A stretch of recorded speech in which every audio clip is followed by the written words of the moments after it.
Let's get started with our first news story. Robert Whittaker thinks Michael Chandler is over it. Rob recently shared his thoughts on Paddy Pimblett's stunning TKO win over Chandler at UFC 314. While he was clearly impressed by Paddy's performance, he also believes we didn't see the best version of Chandler in the octagon. According to Rob, something just felt off. Chandler looked hesitant, a little too cautious, almost like he was gun-shy. In Rob's words, it seemed like Chandler was simply tired. Tired of the grind, tired of the damage, tired of taking big shots every time he steps into the cage. And honestly, that's not something we usually associate with Iron Mike. For the full breakdown, you can check out Rob's analysis on the MMCAD podcast. He dives deep into the fight and gives Paddy the flowers he deserves. Rob said Paddy's outstanding. He's been on the bandwagon since Paddy's comeback. Not that Paddy ever truly left, but after that fall from grace, you could see he had something to prove. He locked in, started focusing, and stopped mucking around. Since then, he's just been putting beatings on people. Rob emphasized that the more elite the competition, the better Paddy performs. It's like the pressure brings out the best in him. And even if Chandler wasn't at 100%, that's still no easy task. Rob continued by saying, "There's no doubt that wasn't the same Chandler we've seen in the past. This version looked like he was sick of getting punched in the face. Like he didn't want to do what it takes to stay on top anymore. He was cautious, too cautious. And that's not like him. He looked like a man who's kind of over it. And when you're in there with someone as dangerous and relentless as Paddy, that mindset can be deadly." Rob wrapped it up by saying, "There's no one better to make you feel like you're done than Paddy. He'll make you pay for every step." Chandler tried to move forward and got pieced up, tried to retreat and got pieced up again. Paddy was just on point in every exchange. So whether Chandler was at his best or not, Paddy's performance was still something special.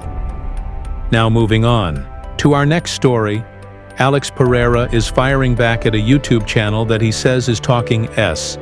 Alex Potan Pereira was clearly not happy. He took to Instagram to call out a Brazilian channel that he says is spreading false narratives and disrespecting his name.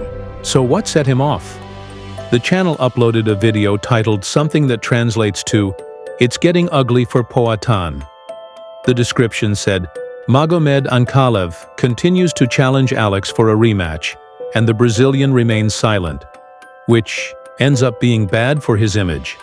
Ankalaev can now say Poatan is scared, and Alex will have no reason to disagree.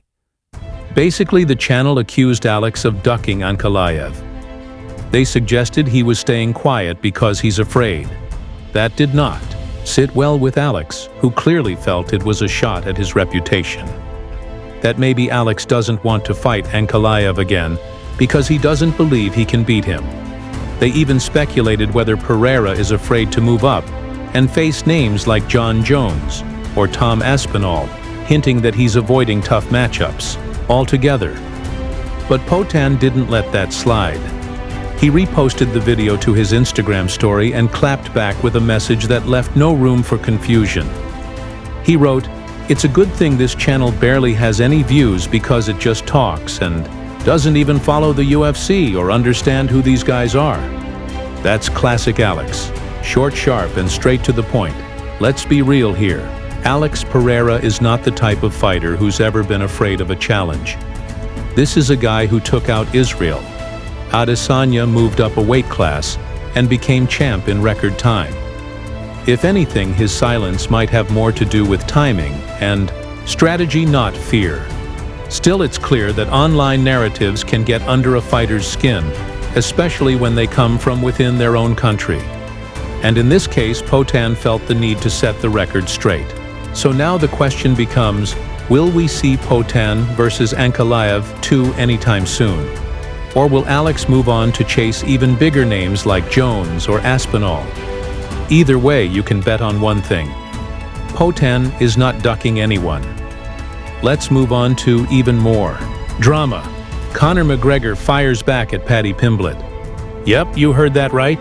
Paddy the Baddy is back in the headlines not just for his dominant TKO win over Michael Chandler, but also for throwing major shade at the notorious one himself.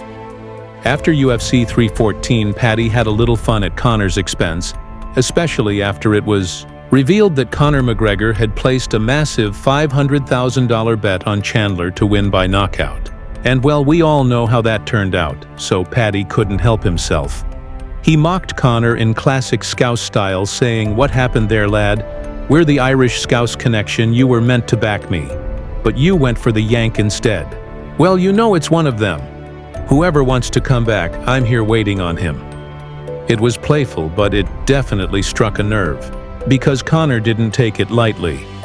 In typical McGregor fashion, he fired back with a response that was both petty and powerful. He posted, "Chandler, you mother, you rest up, fair play. My history with Mike and the odds on him by KO swayed me to take the risk. My head did say, Paddy, he's improving, but with a way to go yet. Although the division is woeful, it is equal, and equal brings good fights. So happy days, you're welcome. Ah, well, what's 500,000 to a G like me? Can you please remind me more than your purse? I'll get it back, I'm sure. In fact, I just did." Absolute savage. Conor made it clear that the $500,000 loss was pocket change, and even threw a shot at Paddy's fight purse, implying that his loss was still worth more than Paddy got paid. Now, with Paddy's stock skyrocketing and Conor's return still in limbo, the question is, could we actually see these two square off inside the octagon one day? One thing's for sure, Paddy's not scared. He made it clear, "I'm here. Whoever wants to come back, I'm waiting." Let the mind games begin. Next, up Daniel Cormier. Paddy Pimblett opens up about how it was just hard to watch Michael Chandler get absolutely battered by Paddy Pimblett at UFC 314. Now, DC is never one to shy away from giving honest takes, but this time you could tell it hit him personally. He admitted that watching Michael Chandler, a guy he respects and considers a friend, get dominated, like that was painful. DC said he found it really hard to watch Chandler take that kind of beating. It's not just that he lost, it's that he got dominated from start to finish. Paddy was able to take him down. He controlled him in the grappling, and to make things worse, he won the striking exchanges too. That's where it gets concerning. Chandler has always been known for his explosive style, his toughness, and his wrestling background. But in this fight, none of it showed. Paddy Pimblett was a step ahead everywhere. Cormier continued, saying he was struggling to find any moments where Chandler had real success in that fight. It's tough. We always talk about not being able to lose to the next generation. And Chandler didn't just lose. He got run over. That's very telling. And he's right. The passing of the torch wasn't subtle. It was blunt force trauma. That knee Paddy landed split Chandler wide open. It was the moment the whole arena gasped. And DC said it best. That knee that landed, man, it was brutal. Split Mike open bad. It's hard to watch something like that, especially when you know the guy. When he's a friend, it's different. Despite the outcome, Cormier made sure to give Chandler his props. He praised him for his courage, for stepping in there after such a long layoff, for showing the heart of a warrior even when things weren't going his way. Hats off to Mike for the courage. That wasn't easy. Hopefully he recovers quickly and takes time to figure out his next steps. Now the big question. Where does Chandler go from here? At 38, after multiple wars, and now coming off a dominant loss to a younger, hungry contender. Is this the end of the road, or just a rough chapter in the Chandler story? Only time will tell. Now let's talk about a shocking twist coming out of Jon Jones's camp. Jon Jones snaps at his teammate for sparring with Tom Aspinall. This drama is unfolding within Jon's own training camp, and it involves one of his longtime sparring partners, Leonid Gerv, a Russian heavyweight boxer who's been instrumental in preparing Jon for some of his biggest fights, including against Stipe Miocic and Cyril Gane. But now Leonid is no longer part of Jon's camp, and the reason behind it is causing a stir. According to Leonid, Jon kicked him out after he decided to spar with Tom Aspinall, who's known for being one of the brightest prospects in the heavyweight division. And here's how it all went down. Leonid recently sat down for an interview with a Russian channel and explained that he had taken some time away from Jon's camp to meet up with his old coaches in the UK. During this time, Leonid sparred with some local fighters, including Tom Aspinall 3 times a week. Everything seemed fine, until he decided to travel to Liverpool to train with Tom. Leonid said before he left he told Jon exactly where he was going, and Jon seemed okay with it. He didn't mind Leonid stepping away from the camp temporarily. Now here's where things get tricky. According to Leonid, one of his coaches suggested that he train with Tom Aspinall while in Liverpool. Leonid was clear about his intentions and made sure Tom's team knew he was working with Jon to avoid any misunderstandings. He even reached out to Jon personally to get his approval. I called Jon and asked him if it was okay to train with Tom, and he told me, "Do whatever you want, no problem, let me know how it goes." But after Leonid trained with Tom and returned to Jon's camp, everything took a dramatic turn. The next day, Jon's coach Brandon Gibson called Leonid to let him know that Jon was upset and no longer wanted him in the gym. Leonid was stunned. He tried reaching out to Jon directly but got no response. He texted him and still nothing. Then, Leonid checked his Instagram and realized the final blow. Jon had unfollowed him.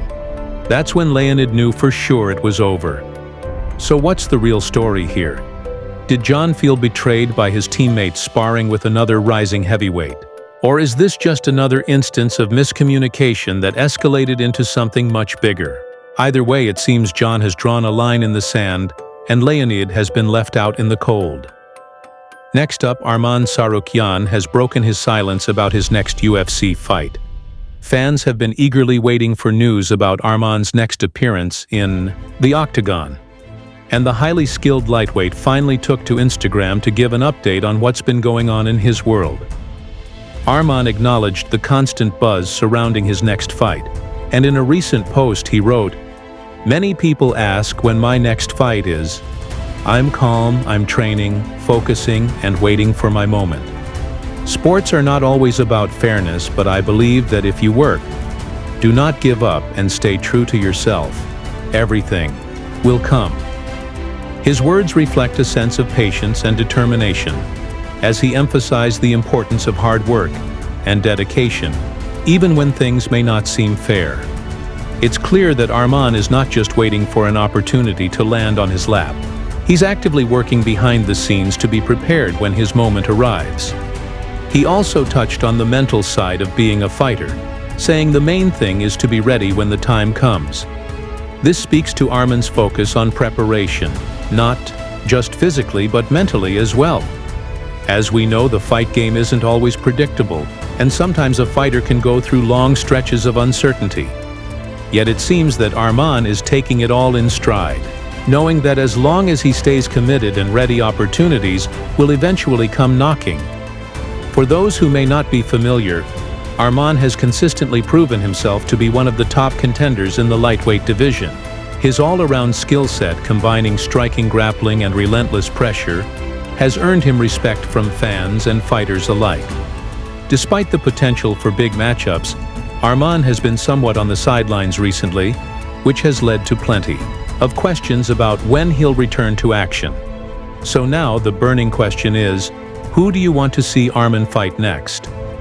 With so many exciting matchups available in the lightweight division, fans are eager to see which opponent will be lucky enough to face him in the Octagon, whether it's another highly ranked contender or a fresh face looking to make a name for themselves. One thing is for certain: when Arman Tsarukyan gets his next shot, it's going to be one to watch. Let us know who you think Arman should face next, and stay tuned for more updates on his upcoming fight. And finally, Joe Rogan demands a rule change after cheating at UFC 314. Joe Rogan has once again voiced his frustration with certain UFC rules, and this time UFC 314 provided him with another perfect example of why change is needed. One of the fights that particularly caught Joe's attention was the matchup between Yan Xiaonan and Verna Jandiroba. In the final round of the fight, Yan Xiaonan was caught grabbing the fence in an attempt to prevent a takedown from Jandiroba. Although Jandiroba successfully executed the takedown, despite the fence grab, Joe was not impressed with the violation and didn't hold back in his commentary. Joe called out Yan for cheating, making it clear that this behavior shouldn't be tolerated. He then took things a step further, demanding that the UFC make a change to its rules to prevent such incidents from happening again. Rogan's proposed solution is a point deduction every time a fighter grabs the fence or commits an eye poke. This issue of fence grabs has been a hot topic for quite some time, and Joe is tired of seeing it go unpunished. Rogan argued that if the UFC were to deduct 1 point automatically every time this happens, fighters would be much less likely to engage in these types of tactics. Joe said, "I feel like it's a 1 point thing every time. If you don't have that, people will be encouraged to keep doing it. I think eye pokes and fence grabs, that would stop it. No one would do it if you took a point every single time." Rogan's frustrations didn't stop there. He reiterated that immediate automatic point deductions for both fence grabs and eye pokes would be the most effective way to eliminate these problems. He stated if it was just an immediate automatic point deduction every time, there would be no more fence grabs and eye pokes. Fighters would close their hands every time they reach out to create space. In fact, during the broadcast, Rogan didn't hold back when he saw another potential fence grab during Paddy Pimblett's fight against Michael Chandler. When Chandler attempted to lift Paddy for a takedown, there was a moment when Paddy seemed to grab the fence to avoid being taken down. Rogan called him out immediately during commentary, reinforcing his stance that this issue needed to be addressed consistently. This isn't the first time Joe Rogan has brought up the issue of fence grabs and eye pokes. He's been vocal about these infractions for years, and it's clear that he's calling for a more consistent and strict approach to enforcing the rules. So what do you think? Should the UFC implement automatic point deductions every time there's a fence grab or an eye poke? Let us know your thoughts in the comments.